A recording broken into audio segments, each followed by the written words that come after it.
నియోజకవర్గ ఇన్ఛార్జి మన ప్రియతమ నాయకులు శ్రీ రామిరెడ్డి ప్రతాప్ కుమార్ రెడ్డి గారి యొక్క ఆధ్వర్యంలో ఈ యొక్క కార్యక్రమం కూడా జరుగుతూ ఉంది. గతంలో ప్రభుత్వంలో జగన్మోహన్ రెడ్డి గారు ఈ యొక్క గవర్నమెంట్ హాస్పిటల్స్ కానీ స్కూళ్ళు కానీ ఎంతో డెవలప్మెంట్ చేశారు. అవన్నీ కూడా మనం సరిగా చెప్పుకోలేకపోయాం. ఈరోజు ఎలాంటి వైద్యం అందుతుందో గవర్నమెంట్ హాస్పిటల్ అనేది ప్రతి ఒక్కరికి తెలుసు. స్కూళ్ళ పరిస్థితి ఏ విధంగా ఉందనేది తెలుసు. ఇవన్నీ కూడా ఎన్నో ప్రస్తుతానికి కావలి గవర్నమెంట్ హాస్పిటల్లో ఎంత డెవలప్ అయిందనేది ఇక్కడ ప్రజలందరికీ తెలుసు. ఇట్లాంటివన్నీ కూడా చేస్తూ ఉంటే ఇవన్నీ కూడా వాళ్ళ మనసుల్లో వేరే దురుద్దేశంగా ఈ జగన్మోహన్ రెడ్డి గారి మీద రుద్ది ఇవన్నీ కూడా వకీకరిస్తూ ఉన్నారు. ఇట్లాంటి అన్నింటిని కూడా మనం తిప్పికొట్టాలంటే ఈ యొక్క రాష్ట్ర ప్రభుత్వం చేస్తున్నటువంటి అరాచకాలను మనం అందరం కూడా తిప్పికొట్టాలంటే ఈ యొక్క ప్రజా ఉద్యమంలో భాగంగా ఈ సంతకాల సేకరణ చేయాలి. ఇవన్నీ కూడా మనం నిరూపించాలని కూడా మళ్ళా ఒక బలోపేతం చేసి ఈ రాష్ట్రాల్లో జగన్మోహన్ రెడ్డి గారికి మనం అందరం ఉన్నాము, ఈ యొక్క అండగా ఉన్నాము, ఇవన్నీ చేయాలని చెప్పని ఒక సంకల్పాన్ని చూపించేదానికి ఈ యొక్క కార్యక్రమాన్ని చేపట్టడం జరిగింది. ఇది త్వరలో రేపు నుంచి కార్యక్రమం అంతా బిగిన్ చేసి ఇవాళ కూడా సంతకాల సేకరణ ఉంటుంది. రేపు నుంచి ప్రతి ఒక్క వార్డుల్లో కానీ జిల్లా మన కాన్స్టిట్యూషన్ లెవెల్లో అన్ని గ్రామాల్లో కానీ అందరు మండల నాయకులు కానీ అందరూ కూడా చేస్తారు. ఈ అందరూ కూడా ప్రతి ఒక్క నాయకులు ప్రతి ఒక్క కార్యకర్తలు అందరూ కూడా సహకరించాలని ఈ యొక్క ఉద్యమాన్ని బలోపేతం చేసి ముందుకు తీసుకురావాలని కూడా మీ అందరూ కోరుకుంటూ ఈ అవకాశం ఇచ్చిన అందరికీ ధన్యవాదాలు తెలియజేస్తాను. మాజీ ముఖ్యమంత్రి వర్యులు పోయిన వైఎస్ఆర్సీపీ గవర్నమెంట్లో ప్రైవేట్ మెడికల్ కాలేజీలు ప్రతి జిల్లాకి ఒక మెడికల్ కాలేజీ ఉండాలి. మెడికల్ కాలేజీ ప్రైవేట్ అన్నా సార్, ప్రతి జిల్లాకి ప్రభుత్వ మెడికల్ కాలేజీ ఉండాలి.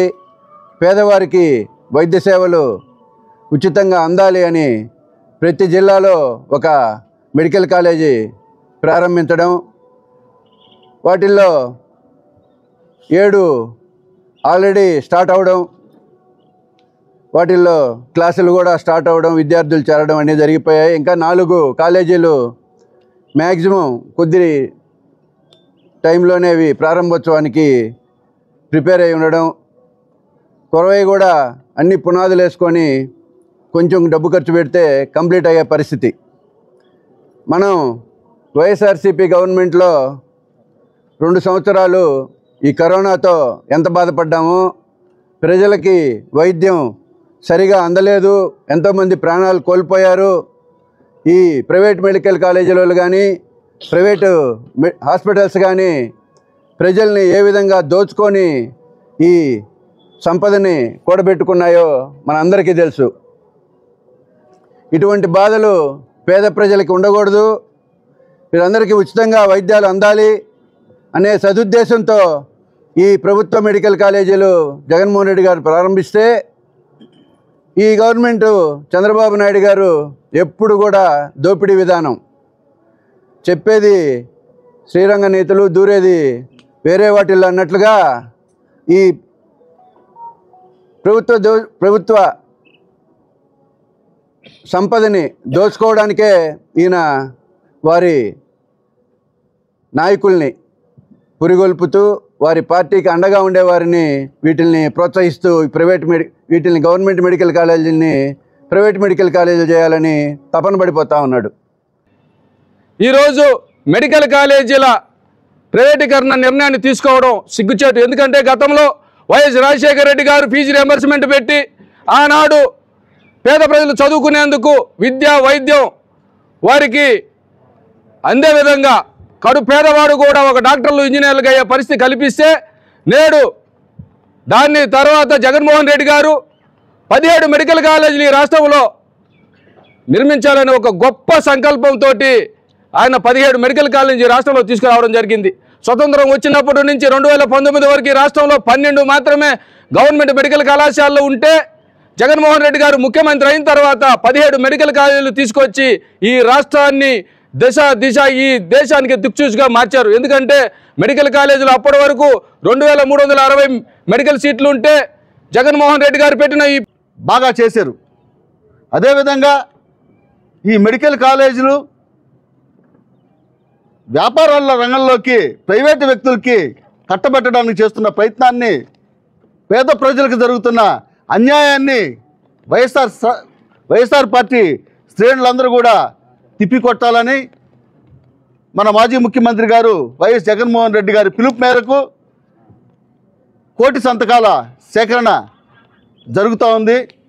ఆ కార్యక్రమంలో భాగంగా ప్రతి ఒక్కరు కూడా చైతన్యమై మనకు జరిగే అన్యాయాన్ని గవర్నర్ దృష్టికి తీసుకెళ్లేటట్లు ప్రయత్నిద్దాం. అందరూ కూడా జగన్మోహన్ రెడ్డి చేస్తున్న వైద్యం కోసం చేసిన విప్లవాత్మకమైన మార్పుని మనం ప్రజలకు తెలియజేయాలా. అదేవిధంగా ప్రతి ఒక్క ప్రాంతంలో అర్బన్ హెల్త్ సెంటర్లు ఎన్నడూ లేదు, మళ్ళీ డాక్టర్లు ఇంటి దగ్గరికే వైద్యం తీసుకొచ్చిన ఘనత వైఎస్ జగన్మోహన్ రెడ్డి గారిది. ఈరోజు ఆ వ్యవస్థని కంప్లీట్గా దుర్మార్గంగా నాశనం చేసి ఏ కార్పొరేట్ సంస్థలకో పట్టం కట్టి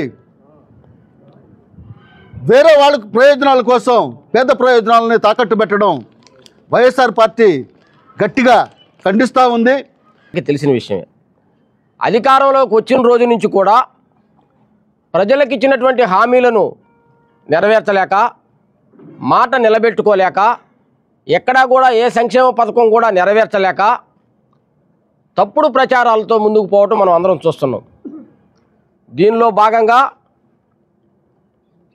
ప్రజల్లో వచ్చిన వ్యతిరేకతను పక్కదావు పట్టించేదానికి డైవర్షన్ పాలిటిక్స్లో భాగంగా అనేక రకమైన కథలు కూటమి ప్రభుత్వం మరియు వాళ్ళకి బాకా ఊదే ఛానళ్ళు వాళ్ళ ద్వారా ప్రచారాలు చేయటం, దానిలో భాగంగా తిరుపతి లడ్డు, ఆ తరువాత జగన్మోహన్ రెడ్డి గారు పర్యటనకి వెళ్తుంటే ఆయన బస్సు కింద మనిషి బడి చచ్చిపోయే అక్రమ కేసు నమోదు చేయటం, అదేవిధంగా అక్రమ మద్యం కేసు ఒకటి నమోదు చేయటం, దానిలో మా పార్టీ సీనియర్ నాయకులందరినీ కూడా అరెస్ట్ చేయటం, ఈ విధంగా డైవర్షన్ పాలిటిక్స్ ప్రజల్లో ఉన్న వ్యతిరేకతను కప్పిపుచ్చుకునేదానికి, ప్రజల్లో వస్తున్నటువంటి తీవ్రమైనటువంటి వ్యతిరేకతని ఆపుకునేదానికి డైవర్షన్ పాలిటిక్స్ చేస్తూ ఈ రాష్ట్రంలో చంద్రబాబు నాయుడు పరిపాలన చేయటం మనం అందరం చూస్తున్నాం.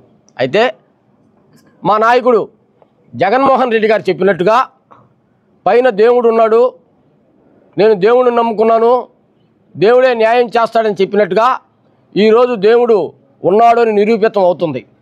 దీనిలో భాగంగా ఏ విధంగా అయితే వైఎస్ఆర్ కాంగ్రెస్ పార్టీ మీద, జగన్మోహన్ రెడ్డి మీద, వైఎస్ఆర్ కాంగ్రెస్ పార్టీ నాయకుల మీద తప్పుడు ప్రచారాలు చేశారో ఈరోజు ఆ ప్రచారాలన్నీ కూడా తెలుగుదేశం పార్టీ నాయకుల మెడలకు చుట్టుకోవటం మనం అందరం చూస్తున్నాం. ఈరోజు రాష్ట్రంలోనే కాదు, కావలి నియోజకవర్గంలో కూడా ప్రతి ఒక్కరూ ఈరోజు మనం చూస్తున్నాం. ఏ విధంగా అయితే రామిరెడ్డి ప్రతాప్ రెడ్డి కుమార్ రెడ్డి మీద తప్పుడు ప్రచారం చేసి తప్పుడు కేసులు పెట్టి అక్రమంగా ప్రజల్లో ఆయనకేదో చెడ్డ పేరు తీసుకురావాలని చూశారో, ఎవరైతే చూశారో ఆ రోజు వాళ్ళే ఈరోజు జనాలు చీకొట్టుకొని చెప్పుతో కొట్టుకునే విధంగా ఈరోజు వాళ్ళ మెడకే చుట్టుకుందని చెప్పి సందర్భంగా నేను తెలియజేస్తున్నాను. దేవుడు ఉన్నాడు అనేది ఈ ఒక్క విషయంలోనే నిరూపితమైంది అని చెప్పి సందర్భంగా నేను తెలియజేస్తున్నాను. ఎప్పుడు కూడా ప్రజలకు మంచి చేసో, ప్రజలకు సంక్షేమ పథకాలు అందించో, లేదా నియోజకవర్గంలో అభివృద్ధి పనులు చేసో జనాలకు దగ్గరవ్వాలి కానీ బెదిరించో, భయపెట్టో, అక్రమ కేసులు పెట్టో, తప్పుడు ప్రచారాలు చేసో, కొంతమంది బాకాదారులను దగ్గర పెట్టుకొని వాళ్ళ ద్వారా వాళ్ళకు కూడా త్వరలోనే ఉంది. నేను ఈ సందర్భంగా హెచ్చరిస్తున్నా, వాళ్ళని మాత్రం నేను హెచ్చరిస్తున్నా, మీరు సోషల్ మీడియాలో చేసే ప్రచారాలు, సోషల్ మీడియా రాసే కథనాలు, సోషల్ మీడియాలో మీరు పెట్టేటువంటి స్టోరీలు, వైఎస్ఆర్ కాంగ్రెస్ పార్టీ వాళ్ళు ఏదైనా వైఎస్ఆర్ కాంగ్రెస్ పార్టీకి సంబంధించిన ఒక్కటి షేర్ చేస్తే ఎమ్మటే పోలీసు వాళ్ళు ఫోన్ చేస్తారు, నువ్వు ఎందుకు షేర్ చేసేవని. మేము ఎవరిని దూషించడం లేదు, ఎవరి మీద అసభ్యకరంగా పోస్టులు పెట్టడం లేదు, ఎవరిని వ్యక్తిగతంగా పెట్టడం లేదు. కానీ వ్యక్తిగతంగా టార్గెట్ చేసి ఒక మనిషిని ఈ విధంగా పెడుతుంటే ఇప్పుడు ఏం చేస్తున్నారు ఈ యంత్రాంగం అంతా అని చెప్పి సందర్భంగా నేను ప్రశ్నిస్తున్నాను.